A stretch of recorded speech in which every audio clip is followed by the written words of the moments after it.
오늘 누가복음 제1장 67절로 80절 말씀을 중심으로 사가랴의 성탄 찬송, 제카리아스 크리스마스 송 이런 제목으로 하나님 말씀을 선포하고 함께 은혜 받고자 합니다.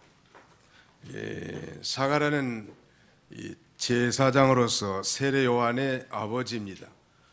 그는 경건한 이 제사장의 후예이고 그의 아내 엘리사벳은 아론의 후예일 만큼 경건한 그런 집안의 여인이었죠. 그는 이 제사장으로서 반차를 따라 지금 성소에 들어가서 직무를 수행하는 중에 주님의 이 천사, 주께서 보내신 천사 가브리엘을 통해서 소위 수태고지를 받습니다. 즉 내 아내 엘리사벳에게 아이를 낳을 것이라고 하는 수태고지를 받습니다. 사실은 그는 제사장으로서 자신의 직무를 계승할 후계자가 없었습니다. 자녀가 없던 그가 늘 아마 하나님 앞에 기도할 때 우리 집안에 태를 열으셔서 아마 이 후계자를 달라고 기도를 했던 것 같고, 그 기도의 응답으로 오늘 지금 하나님께서 천사를 보내서 이제 내 아내 엘리사벳에게서 아이를 낳을 것이라고 이렇게 영광스러운 수태고지를 받았습니다. 그러나 그럼에도 불구하고 이 제사장 사가랴는 천사, 하나님이 전해달라고 한 이 천사의 이 메시지를 믿지 못했고, 그 징계로 그 아이가 낳을 때까지, 자기 아들을 낳을 때까지 오랜 기간 동안 벙어리로 지낼 수밖에 없었던 것입니다. 그리고 지금 이 천사가 예고한 대로 성녀였던 그녀의 아내, 그의 아내 이 엘리사벳에게서 세례 요한이 태어난 것입니다. 벙어리로 있는 동안 그는 철저히 회개한 것 같습니다. 그래서 천사가 일러준 대로 아들이 태어나자 이름을 그 서판에 요한이라고, 천사가 일러준 대로 요한이라는 이름을 지은 것입니다. 이 일은 아기 예수님이 탄생하시기 6개월 전이죠. 다시 말씀드리면 세례 요한은 예수 그리스도의 길잡이로서, 아니 구약시대의 마지막 선지자로서 이제 그리스도의 선고자요 길잡이로서 예수님보다 6개월 먼저 태어난 것입니다. 이 놀라운 사실에 대한 확신이 들자 이제 사가랴의 입이 열리고, 말하자면 혀가 풀리게 되자마자 이 막혔던 물이 한꺼번에 흘러내리는 것처럼 먼저 그의 입에서 찬송이 아주 힘차게 튀어나온 것입니다. 성령에 충만하여 소위 위대한 축가를 노래한 것입니다. 자, 이 제사장 사가랴가 이스라엘 하나님을 향한 이 성탄 찬송의 내용은 무엇인가? 그건 자기 백성들을 향한 하나님 아버지의 놀라우신 이 긍휼하심과 또 이 조상들에게 언약한 그 언약을 지킴에 있어서 신실하심을 이렇게 찬송한 것인데요. 오늘 구체적으로 본문에 나온 그의 찬송의 요점을 우리 주보 순서지에 오늘의 말씀 요약란에 기록해놨는데 거기 한번 보실까요? 오늘의 말씀 요약이 사가랴의 성탄 찬송 주보 한 복판에 가운데쯤 보시면 사가랴의 성탄 찬송에 대해서 이스라엘 하나님을 향한 제사장 사가랴의 성탄 찬송의 내용이 무엇인가 세 가지를 기록해놨습니다. 자, 우리 한번 따라서 해보겠습니다. 다윗의 집에 구원의 뿔을 일으키심, 아브라함과 맺은 구원의 언약을 기억하심, 세례 요한을 통해서 구원자의 길을 준비하심.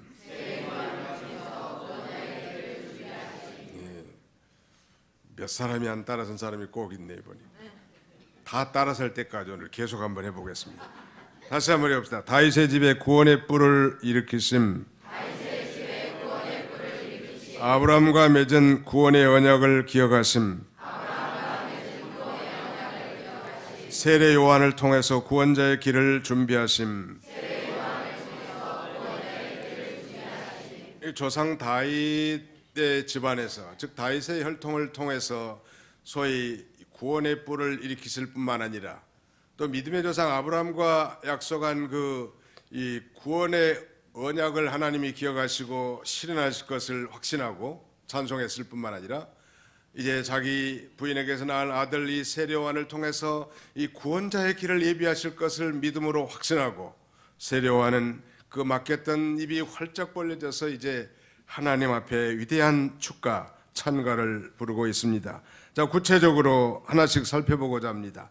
첫째는 다윗의 집에 구원의 뿔을 일으키심인데요. 이 구원의 뿔, 이스라엘 포함한 이 근동 지역에 사는 뿔 가진 짐승들은 아주 매우 강한 힘을 가진 것들이 대부분이었습니다. 그래서 이 뿔은 보통 이 힘과 능력을 상징하고, 다니엘서에 보면 그 왕권을 상징하는 말로도 사용된 것입니다. 어느 집에 가보면 이 물소뿔인지 황소뿔인지 그 뿔만을 취해가지고 집 앞에 문 위에 장식해 놓은 것을 아마 볼 수 있을 거예요.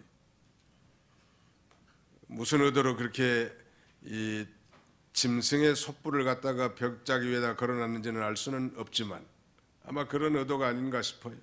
함부로 우리 집을 침입하면 뿔로 바대버릴 거야, 아마 그런 의도가 아닌가 싶습니다. 아무튼 이 뿔은 힘과 능력을 상징하는 것입니다. 중요한 것은 그러므로 이 구원의 뿔은 구원의 능력을 지닌 구세주 메시아를 가리키는 것입니다. 다시 말씀드리면 이 다윗의 집에 구원의 뿔을 일으키시겠다고 하는 것은 하나님께서 죄와 사망 가운데 종노당한 자기 백성들을 구원하기 위해서 이제 다윗의 혈통 가운데서 인류를 구원할 능력의 메시아, 바로 예수 그리스도를 다윗의 혈통을 통해서 보내실 것을 이렇게 약속했고, 오늘 이 사가랴의 불신앙이 풀리고 이제 그것이 확신이 돼서 우리 조상 다윗을 통해서 이 영광스러운 능력의 구원자, 권능의 메시아가 오게 될 걸 이렇게 확신하고 감사하면서 위대한 찬송을 올리는 것입니다. 제사장 사가랴는 하나님께서 그의 주권적 개입으로 자기 백성을 돌아보시고 메시아를 보내서 이제 자기 백성들에게 소위 죄에서 속량해 주시고 구원해 줄 걸 믿었습니다. 자, 오늘 본문을 보실까요? 67절을 보십시다.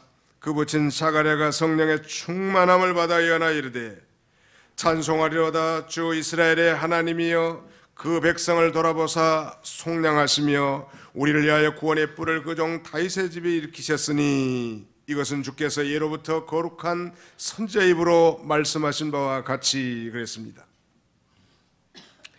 이 성경에 나타난 이 속량이라고 하는 단어는 아주 중요한 의미가 있는데요. 언어적 의미는 구속 혹은 구원, 해방, 자유, 그런 의미가 있고, 동사형 속량하다는 몸값을 치르고 놓아주다는 그런 의미가 있습니다. 그러니까 이 특정한 사람이 종의 몸값을 대신 지불하고 양민이 되게 하는 일, 이걸 바로 이 속량이라고 합니다.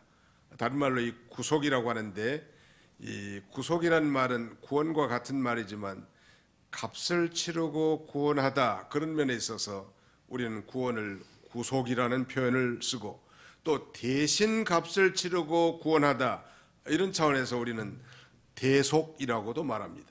그런 면에서 속량, 구속, 구원, 대속, 해방, 속죄, 거의 같은 의미라고 할 수 있겠는데요. 바로 이 속량은 하나님의 독생자이신 예수님께서 장차 이 크리스마스에 탄생할 이 메시아께서 인생의 죄값을 이 십자가상에서 이 대신 져주시고 치르심으로 인생을 이 죄와 사망에서 구원하신 것입니다. 이것이 바로 속량인데, 예수님이 우리 대신 피값을 치렀다는 면에서 그의 죽음은 소위 대속적 죽음이라고 하는 것입니다. 대신 값을 치렀다는 것이죠. 예수님의 이 생애 5대 사건 가운데 그 첫 번째 사건이 바로 예수님의 성육신 사건이죠. Incarnation. 예수님의 생애 5대 사건은 첫째가 성육신이지만 두 번째는 변화하심, Transfiguration. 세 번째는 십자가에서 죽으심, Crucifixion. 네 번째는 부활하심, Resurrection. 다섯 번째는 승천하심, Ascension. 이렇게 다섯 가지를 우리는 예수님의 생애 5대 사건이라고 그렇게 부르는 것입니다.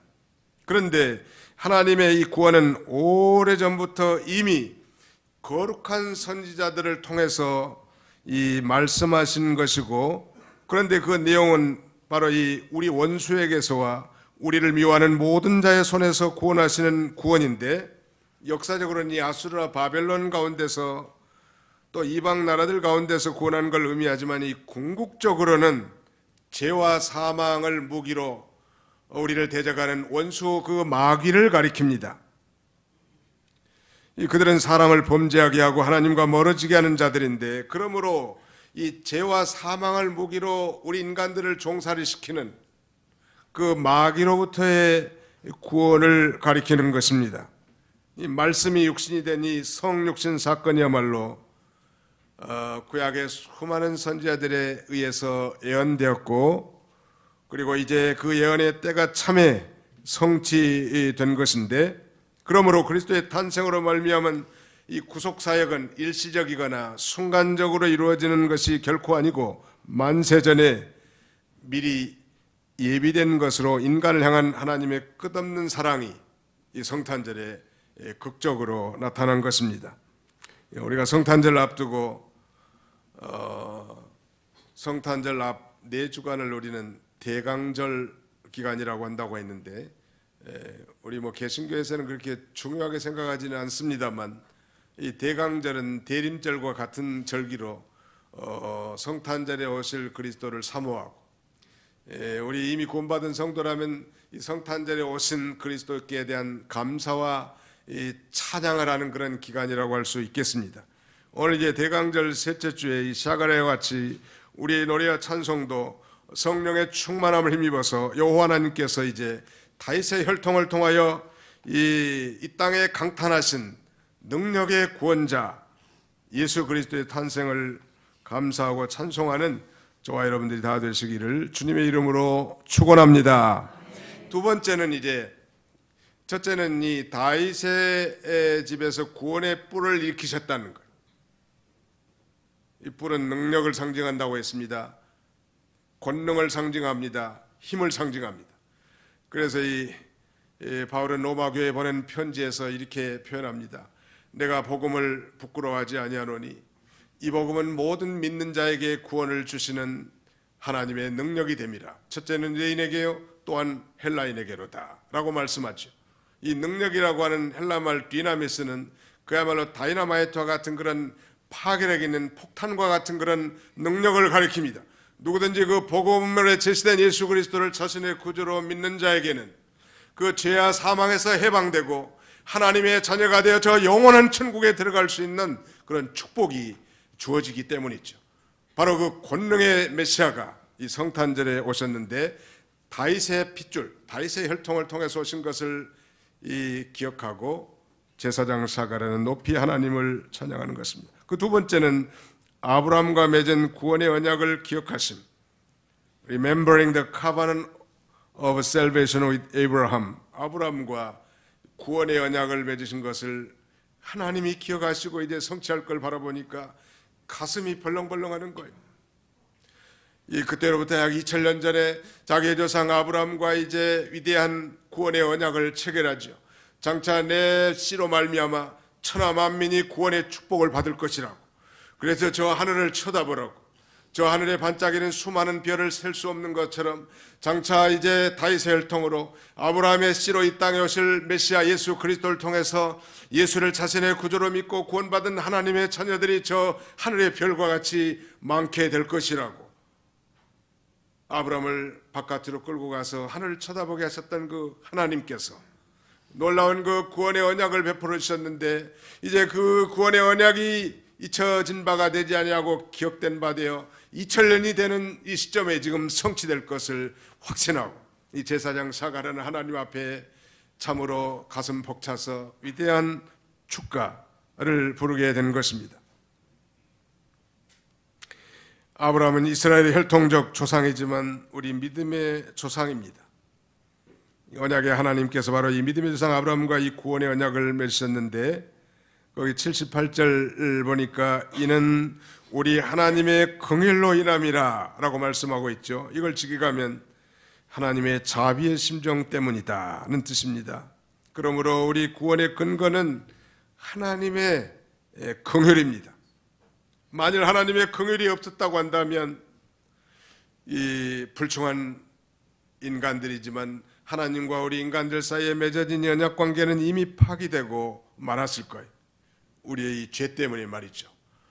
그러나 그 하나님의 그 자비한 심정과 긍휼하심으로 말미암아 2000년 전에 약속했던 그 아브라함과 약속한 그 약속을 기억하시고 이제 인류를 죄에서 구원할 메시아를 보내겠다고 하는 사실이 성령으로 깨달아지자 이 제사장 사가랴는 정말 너무나 가슴이 벅차서 하나님 앞에 탄성이 저절로 나오는 거예요. 사랑하는 성도 여러분, 모든 인간은 죄로 말미암아 전적 타락하고 전적 무능력하게 돼서 스스로는 결코 구원을 얻을 수 없었습니다. 또 뿐만 아니라 모든 사람은 자기 자신 속에 결코 이 구원을 얻을 만한 어떤 조건이나 의의가 전혀 없었죠. 그래서 하나님을 찾는 자도 없고 하나님의 뜻을 깨닫는 자도 없었기 때문에 하나님의 긍휼과 하나님께서 주권적으로 베푸시는 하나님의 그 일방적인 은혜가 아니고서는 구원 얻을 인생은 이 세상에 도저히 존재할 수 없었던 것입니다. 그러므로 하나님께서 하나님의 그 긍휼과 위대한 구원 계획에 따라 언약의 형식을 빌어서 그 언약대로 이제 자신의 아들 세례 요한이 하나님의 기적적인 역사로 태어나자마자 하나님께서 다윗의 집에 구원의 뿔을 일으키시고 믿음의 조상 아브라함과 약속한 그 위대한 구원의 언약을 잊지 않고 성취될 걸 믿고 하나님 앞에 찬송하는 것. 우리 마태복음 1장 1절은 이렇게 말씀하시죠. 아브라함과 다윗의 자손 예수 그리스도의 계보라. 이 마태복음 1장 1절은 이 구약과 신약을 이어주는 브리지, 다리의 역할을 하는데 바로 이제 이 이스라엘 약속의 이 구원자로 오실 분은 아브라함과 다윗의 혈통으로 오실 왕으로 오셨음을 마태는 성령으로 그렇게 기록하고 있습니다. 그렇다면 이 하나님께서 이 택한 백성을 구원하신 목적이 무엇일까요? 하나님께서 나가신 대로 메시아의 탄생을 통해서 믿음으로 말미암아 이 죄와 사망에서 택한 백성을 구원하신 목적이 무엇인가? 자, 거기를 한번 읽어볼까요? 74절로 75절을 같이 통독하겠습니다. 시작. 우리가 원수의 손에서 건지심을 받고 종신토록 주의 앞에서 성결과 의로 두려움 없이 섬기게 하리라 하셨도다. 택한 백성을 구원하신 목적은 원수들에게서 건지심을 받고 즉 죄와 사망을 무기로 하는 저 마귀에게서 구원을 받은 다음에 이제 하나님 앞에서 성결과 의로 in holiness and righteousness 이 거룩함과 의로움으로 하나님 앞에서 두려움 없이 살도록 우리를 구원해 주셨다는 신약 성경에는 이 거룩함과 의로움이라고 이 성결과 의를 달리 표현했습니다만 이것은 중생한 새로운 본성의 성품이죠. 정말 옛날 자기의 그 욕심과 쾌락과 자기 중심적으로 사는 자들이 아니라 이제는 하나님 앞에 거룩함과 의로움으로 하나님 앞에 성결과 의로 두려움 없이 담대하게 하나님 앞에 살도록 우리를 이 구원해 주신 것입니다. 그러므로 예수를 믿고 이미 구원받은 자가 정말 성결이 아니라 불결로 의로움이 아니라 불의함으로 사는 것은 너무너무 어울리지 않는 삶인 것입니다. 우리 예수 믿는 사람이 이제 우리 안에 내주에 계신 성령의 인도를 따라 우리는 부족하지만 우리 안에 내주에 계신 그 성결의 영이신 성령의 인도를 따라서 의의 영이신 성령의 인도를 따라 우리가 살 때 하나님 앞에 거룩함과 의로움의 열매를 맺히고 하나님 앞에 당당하게 살아갈 수 있을 것입니다. 천국은 성결과 의의 세계이지요. 그러므로 불결과 불의와 죄악이 전혀 없는 곳입니다. 하나님을 이 기쁘게 하고 하나님의 뜻만 즐거이 순종하는 것이 바로 천국인데 소극적으로는 우리가 두려움 없이 담대하게 살지만 적극적으로는 이제 성결함과 의로움, 즉 거룩함과 의로움을 행하면서 살아가야 할 것입니다. 자, 마지막 세 번째는 이제 세례 요한을 통해서 구원자의 길을 준비하심, the way of the Savior, 즉 구원자의 길을 예비하고 준비할 목적으로 오늘 이 늙은 사가랴와 또 늙어서 정말 경수가 끊어져 버린 늙은 엘리사벳을 통하여 세례 요한을 탄생하게 하고 그 아들을 통해서 이제 장차 6개월 후에 탄생할 예수 그리스도의 구원의 길을, 구원자의 길을 예비하고 준비하도록 자기 아들을 보냈음을 확신하고 하나님 앞에 만만 감사와 찬송을 올리는 것입니다. 이 사가랴와 엘리사벳의 나이가 정확하게 언급은 되어 있지는 않지만 성경은 아주 늙었다고 그렇게 표현했고요. 그 다음에 이 경수가 끊어진 성녀인 이 엘리사벳과 이 사가랴에게서 아들이 태어난 것이야말로 그야말로 기적 중의 기적인데, 기적으로 태어난 이 세례 요한의 탄생 목적은 6개월 후에 오실 이 땅에 이 구원자로 오신 예수 그리스도의 길을 준비하고 예비하기 위해서 바로 세례 요한을 보내셨음을 너무너무 감사하고 그 하나님 앞에 이제 자신의 불신앙을 회개하고 그 영광의 이 찬송, 위대한 축가를 올리게 된 것입니다. 자, 세례 요한은 과연 그의 사역이 무엇인지 구체적으로 언급이 되어 있는데요. 76절부터 79절까지 우리 같이 한번 읽어보겠습니다. 76절로 79절까지입니다. 시작. 이하여 내가 지극히 높으신 이의 선지자 일컬음을 받고 주 앞에 앞서가서 그 길을 준비하여 주의 백성에게 그 죄사함으로 말미암는 구원을 알게 하리니 이는 우리 하나님의 긍휼로 인함이라. 이로써 돋는 해가 위로부터 우리에게 임하여 어둠과 죽음의 그늘에 앉은 자에게 비치고 우리 발을 평강의 길로 인도하시리로다. 아멘. 하나님께서 이 경건한 가정을 통해서 예수님보다 6개월 전에 이 세례 요한을 보내셨는데, 이 세례 요한에게 이 백성들로 하여금 회개를 촉구하고 메시아를 소개하여 그 예수 그리스도로 인한, 즉 죄 사함으로 말미암은 구원을 알게 하는 데 있다고 했습니다. 죄 사함으로 말미암은 구원.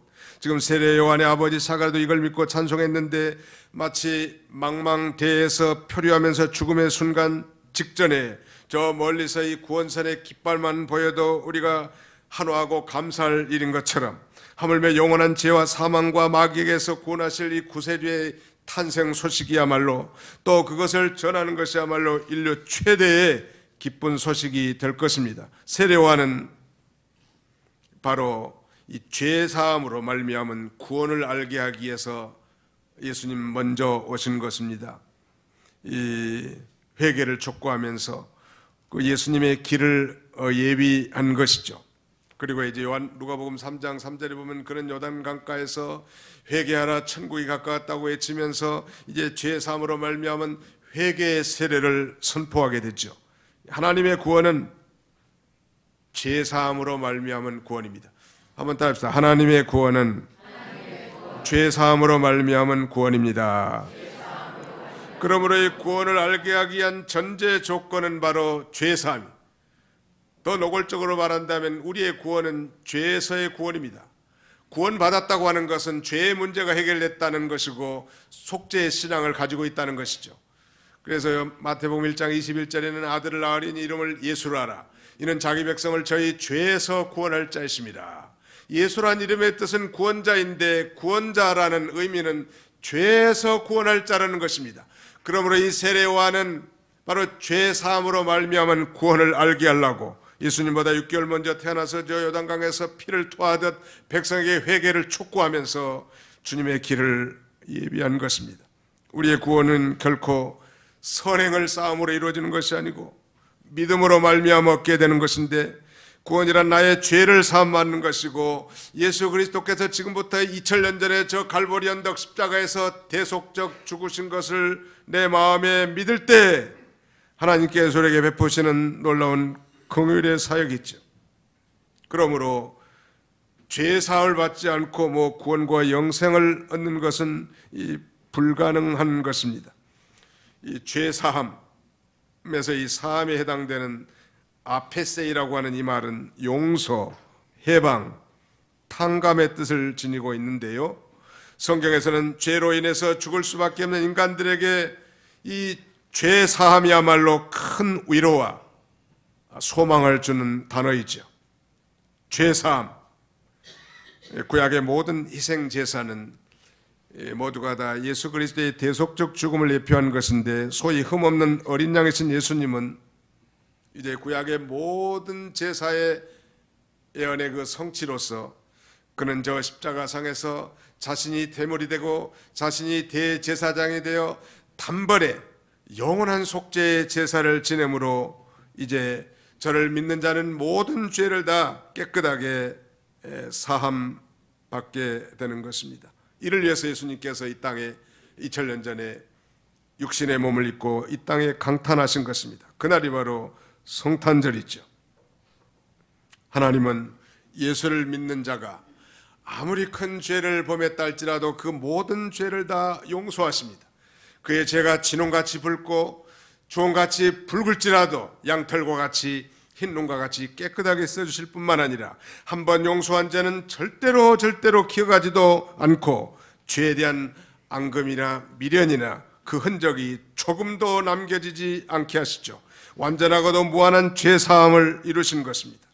원래 우리 하나님이 우리 인간을 창조하신 목적은 우리 사람을 창조해서 우리 사람이 하나님과 신령적, 즉 영적, 인격적 교제를 통해서 참 생명을 누리도록 지으심을 받은 것입니다. 그러나 인간이 범죄함으로 말미암아 하나님과 인간이 이 축복의 교제가 단절된 거예요. 그래서 구약에서는 그 단절을 회복하기 위해서 이제 짐승을 잡아 피 흘리심으로 사죄를 받고 하나님을 만나게 했는데, 그 모든 이 짐승의 희생의 예표는 바로 예수 그리스도고, 바로 예수 그리스도께서 오셔서 이제 단번에 영원한 속죄를 이루심으로 우리의 모든 죄를 완전하게 사해 주신 거예요. The complete forgiveness all my sins which we repent before God. 주님 앞에 회개한 모든 죄들에 대한 완전한 사유하심을 우리에게 주신 거예요. 누구에게? 믿는 자에게. 믿으시면 아멘 합시다. 이를 위해서 바로 예수님께서 이 땅에 어린 아기 예수로 강탄한 것입니다. 이번에 몽골에 갔더니 몽골 이 도처에 상상할 수 없을 만큼 많은 그 크리스마스 추리들이 이렇게 세워져 있습니다. 몽골에 가면 아주 몽골의 수도는 울란바타르라고 하는 도시인데, 거기에 유명한 이 수후바타르라고 하는 이 광장에 가보니까 거기에 그 칭기스칸의 좌상이 이렇게 웅장하게 이렇게 안치가 돼 있고, 또 수후바타르라고 하는 이 말하자면 몽골의 독립 영웅이 말 타는 입상이 이렇게 세워져 있는 걸 봤습니다. 그런데 그 앞에 엄청난 크기의 이 크리스마스 추리가 제 눈앞에 왔는데요.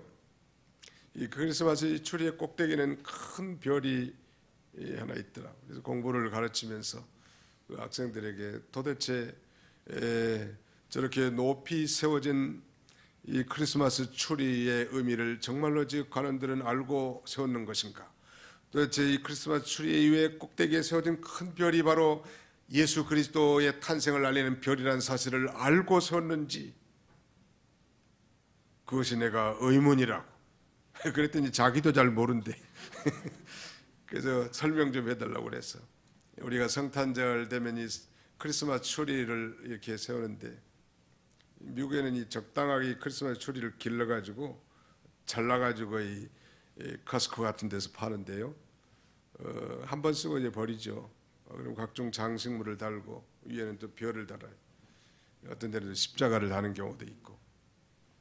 그거야말로 예수 그리스도가 우리의 구원자로 오셨고, 우리가 정말 죄와 사망 가운데 처해 있다가 저 영원한 지옥 불못에 떨어질 비참한 인생들인데, 우리 대신 죄를 짊어지시기 위해서, 그래서 십자가에 고난당하시기 위해서 구속을 정치하기 위해서 이 땅에서 인간의 몸을 입고 이 땅에 오신 날, 그 예수 그리스도의 강탄을 기념하기 위해서 우리는 이 나무를 잘라 성탄 추리를 만들고 여러 가지 캐롤을 부르고 성탄 이브의 여러 가지 행사를 통해서 하나님 앞에 영광을 돌리는 거 아니겠습니까? 도대체 백화점에는 무엇 때문에 이 크리스마스 추리를 세워놓을까요? 아마 더 많은 손님들의 인기를 끌어서 물건을 더 판매할 목적으로 아마 그렇게 하겠지만, 그러나 그들의 부지 중에 세운 이 크리스마스를 통하여 우리는 하나님 앞에 만만 감사해야 될 것입니다. 바로 예수 그리스도께서 자기 백성들을 구원하시려고 이 땅에 오신 이 놀라운 축일, 이 성탄절을 기억하면서 우리가 감사하는 거예요. 거기 오늘 78절 하반절에 보면 79절까지 이로써 돋는 해가 위로부터 우리에게 임하여 어둠과 죽음의 그늘에 앉은 자에게 비치고 우리 발을 평강의 길로 인도하시리로다 그랬습니다.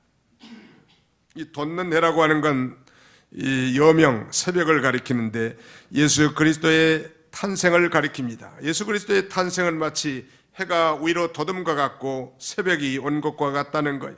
그래서 어둠과 죽음의 그늘, 즉 무지와 부도덕, 그리고 그 결과로는 영육간의 죽음과 영원한 지옥 형벌에 처해 있는 자들, 그들에게 밝은 복음의 빛을 비춰주고 그들로 하여금 평강의 삶을 살도록 아기 예수가 이 땅에 강탄하신 것입니다.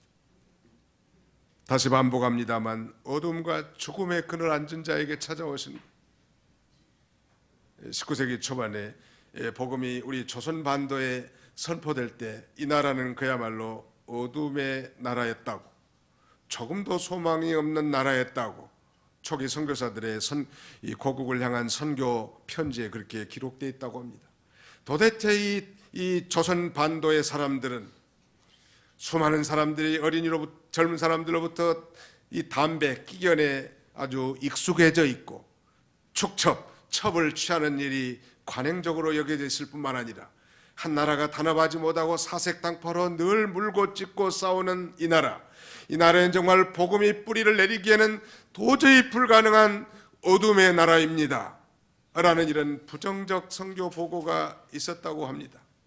그러나 이 땅에 우리가 지금 누리고 알고 있는 것처럼 복음의 씨가 뿌려진 지 150년이 채 안 됐지만 그야말로 세계 선교지 대국이 될 뿐만 아니라 경제적으로도 세계 10위권을 넘나드는 그야말로 이 강대국으로 번영을 이룰 줄을 누가 알았겠냐는 말이에요. 저는 이번에 이 몽골에 가서 새롭게 한 사실들이 많이 있습니다만 그들도 대단한 자부심을 가지고 있더라. 1206년, 그러니까 칭기스칸이 말하자면 전 세계를 통일한 그런 그 자부심을 가지고 있는데요. 이 몽골은 우리 한국 남한의 약 15배 정도 되는 세계에서 17번째 큰 이 나라를 자랑한 나라이지만 인구는 아주 작아서 전체 인구가 약 320만 명 정도 된다고 하고요. 그러니까 우리나라 뭐 대구시 인구 정도밖에 되지 않는 거죠. 그리고 그 320만 가운데 절반은 수도 울란바타르에서 이 옹집에서 이렇게 모여 살고 있습니다. 원래 종교는 이 라마 불교입니다. 이 몽골에 산지한 이 교회는 대략 한 600에서 한 700개 정도 되는데 대부분이 울란바타르 주변에 산재해 있고 교인 수는 약 5만에서 한 6만 명 정도 된다고 합니다. 1206년 이 칭기스칸이 소위 중국을 점령하고 또 중앙아시아를 평정하고 아니 저 동유럽까지 제패한 다음에 소위 인류 역사상 가장 넓은 영토를 가진 몽골 대제국 칭기스칸 왕국을 건설합니다. 1206년에 그리고 그는 1227년 약 20년 후에 이 세상을 떠났고 그 다음에는 이제 그의 손자가 쿠빌라이라고 하는 사람인데 이 사람이 소위 중국을 완전 통일하고 원나라를 세웠던 중국 역사로는 치욕적인 거죠. 예부인이 와가지고 완전 통일하고 원나라 제국을 세우지 않았습니까? 그러니까 약 162년 정도 지속하다가 이 원나라는 중국 한족 주원장에게 멸망당하고 이제 명나라가 건설이 되지요. 그리고 그 이후에 이제 18세기 말하자면 몽골 제국은 중국이 청나라의 식민지가 되어서 무려 200년 동안 종살이하는 거예요. 중국에 역지사지가 됐죠. 그 다음에 1921년 말하자면 구소련의 도움을 받아서 북쪽 몽골만 독립을 하게 됩니다. 그리고 이 소련에 말하자면 소련이 공산국가니까 이 소련의 식민지나 다름없는 이 공산주의 종주국 소련의 위성국으로 무려 70년 동안 지내다가 드디어 1990년에 이제 말하자면 개방을 하고 민주공화국을 수립합니다. 이게 몽골의 이름은 리퍼블릭 오브 몽골리아라고 하는 명칭을 가지고 있는데, 그래서 이제 이 개방이 되니까 수많은 선교사들이 들어오고 복음이 전파돼 가지고 오늘날 이만큼 이제 복음화가 된 것입니다. 전체 인구에 비하면 많지는 않지만 그래도 과거에는 상상할 수 없는 나라예요. 이 몽골이 중국에서 해방되던 해 인구가 70만이었다고 하는데 그 중에 30만이 라마 불교성이었다고 합니다. 그럴 만큼 이 불교지 국가에 기독교가 이렇게 활발하게 전파되고 우호적이 됐고요.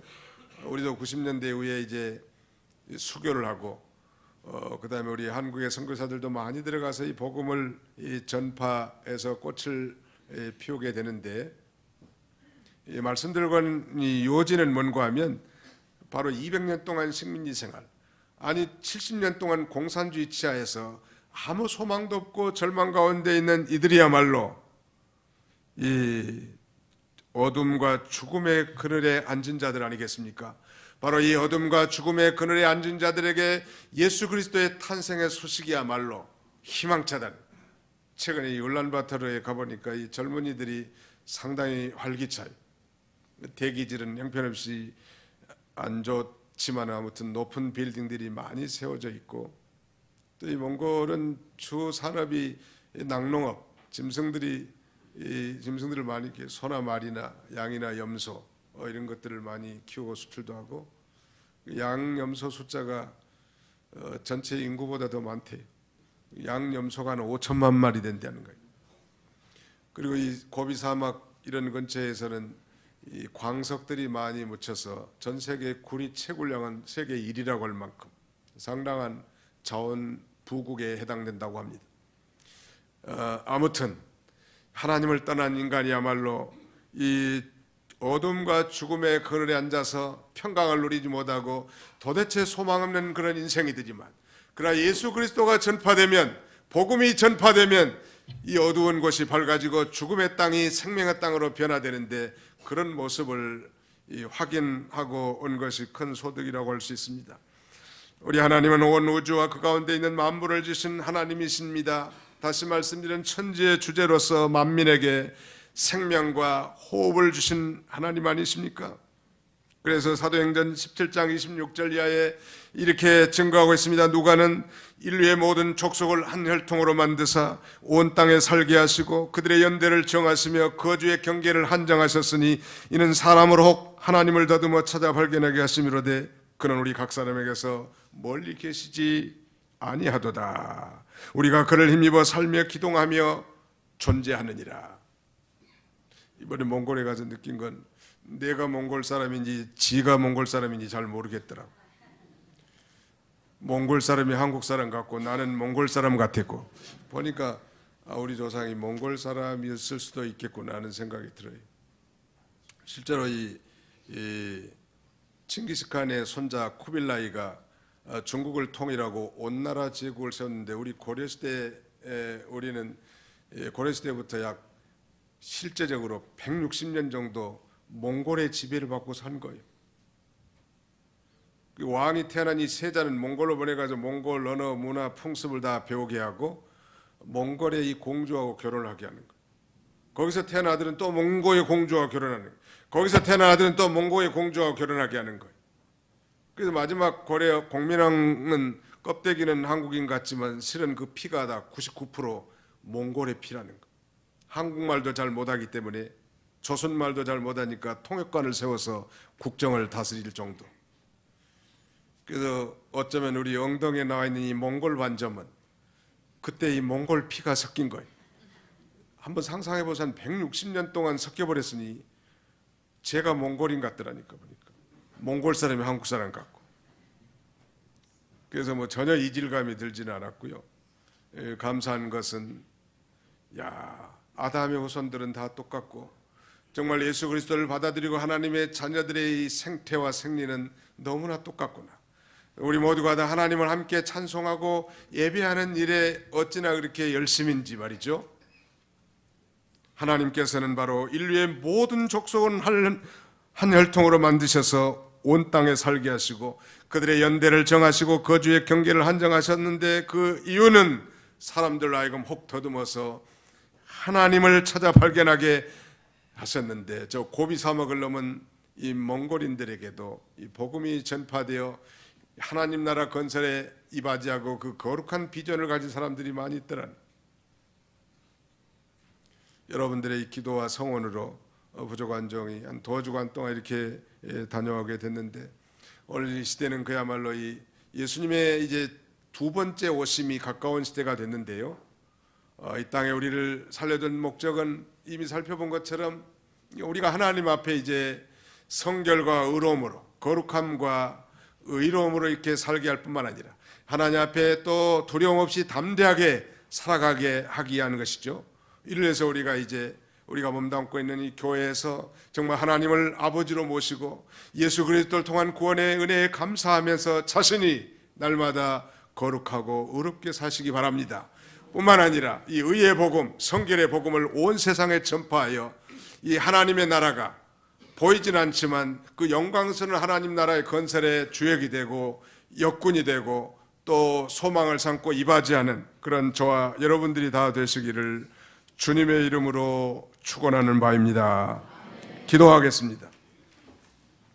우리 아버지 하나님께서 근본에 부족한 종을 저 몽골 땅으로 보내주시고 하나님께서 정한 기간 동안에 하나님의 말씀을 선포하고 돌아오도록 은혜 주심을 진심으로 감사합니다. 더불어서 이 온 성도들의 이 기도의 성원에 힘입어 뿌려진 씨앗이 참으로 이제 열매를 맺어 하나님 나라 건설의 이바지가 되도록 우리 하나님께서 축복해 주시기를 간절히 바라옵고 원합니다.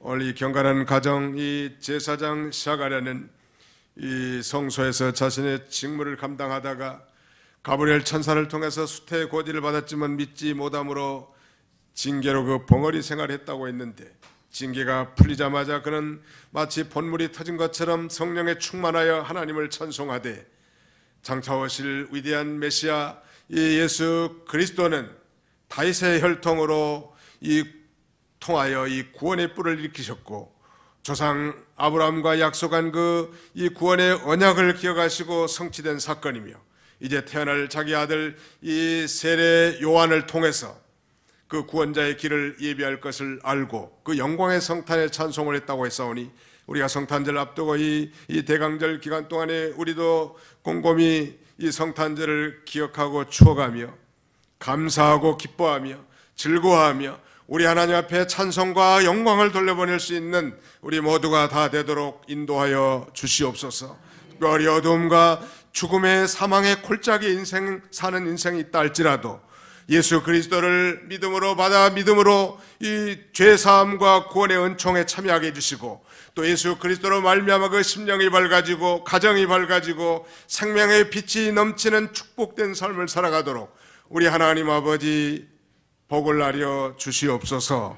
오늘 종일토록 우리가 성령에 충만하여 마음과 정성과 뜻과 물질을 온전히 기울여 하나님 앞에 영광 돌리는 거룩한 안식이 되게 해주시기를 간절히 바라옵고 예수님의 이름으로 기도하옵나이다. 아멘.